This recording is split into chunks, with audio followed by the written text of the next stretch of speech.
Hello guys, আসসালামু আলাইকুম। কেকটা ছিল 4 পাউন্ডের রসমালাই কেক ছিল। কেকের কালার কম্বিনেশন ছিল ইয়েলো। সো কেকটাকে 10 ইঞ্চি মোল্ডে বেক করেছি।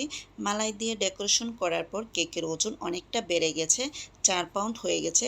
সো কেক ডেকোরেশনে চলে যাচ্ছি বোর্ডে সামান্য ক্রিম দিয়ে। প্রথম লেয়ারটা দিয়ে রসমালাইয়ের যে মালাইটা ছিল, এখানে মালাইটা ইউজ করছি, ক্রিম ইউজ করছি, মিষ্টিটাকে ভেঙে তারপর লেয়ারের উপর ইউজ করছি। এইভাবে করে প্রতিটা লেয়ারে মালাই ইউজ করব, মিষ্টি ইউজ করব, এতে করে রসমালাই কেকের টেস্টটা দ্বিগুণ বেড়ে যাবে। সো সেকেন্ড লেয়ারটা দিয়ে সেমভাবে মালাই ইউজ করছি, ক্রিম ইউজ করছি, মিষ্টি ইউজ করছি। সো গাইস, এই রসমালাইটা ছিল আমার বাসার তৈরি। কারণ যখনই আমি রসমালাই কেক বানাই, ফার্স্টে আমি বাসায় হোমমেড রসমালাইটা বানিয়ে তারপর কেক ডেকোরেশন করি। এতে করে আমার যেটা মনে হয় পারফেক্ট একটা রসমালাই কেকের টেস্ট পাওয়া যায়। দেন বাজার থেকে যে রসমালাইটা কিনে নিয়ে আসি, কখনো ভালো থাকে, কখনো খারাপ থাকে। তাই আমার কাছে বাজারের রসমালাইটা ভালো লাগে না। কারণ বাজারের সব রকম খাবারই অস্বাস্থ্যকর থাকে, স্বাস্থ্যের জন্য ভালো থাকে না। সো গাইস, আমি যেটা চেষ্টা করি হোমমেড একটা কেক বানিয়ে পারফেক্ট একটা টেস্ট এনে কাস্টমারকে দেওয়ার। এতে করে কাস্টমার খুবই হ্যাপি থাকবে আর আমাকে ভালো রিভিউ দেবে। আলহামদুলিল্লাহ, আমার কাছে খুবই ভালো লাগে ওই রিভিউটা শুনতে। সো যাই হোক, আমি কেকের ভিতরে যে লেয়ারে যে রসমালাইটা ইউজ করেছি, আমি যখন রসমালাইটা ডেকোরেশন করেছি তখন আমি পেস্তা বাদাম দিয়ে আমি রসমালাইটাকে ডেকোরেশন করেছি।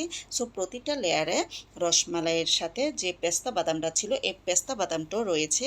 তাই যখনই কাস্টমার এই রসমালাই কেকটা খাবে, তাদের নিচে বাদামটা পড়বে, তখন কেকটা খেতে খুবই ভালো লাগবে। সো আমি ক্রিম দিয়ে কেকটাকে ফাইনাল ফিনিশিং দিয়েছি। সাইড দিয়ে একটা স্ক্যাপার দিয়ে ডিজাইন করে দিয়েছি। কেকের উপর দুইটা কোণ বসিয়ে দিচ্ছি। একটা টুডি নজেল দিয়ে আমি ফ্লাওয়ার দিয়ে দিচ্ছি। অন্যান্য নজেল যেগুলো আমাদের কাছে থাকে, আমরা বেশিরভাগই টুডি নজেলটা দিয়ে কেকের উপর কাজ করে থাকি। আমার যেটা মনে হয় অন্যান্য নজেল থেকে এই টুডি নজেলটা বেস্ট। তাই আমি সবসময় এই স্টার নজেলটা দিয়ে কেকের উপর ডেকোরেশন করে থাকি।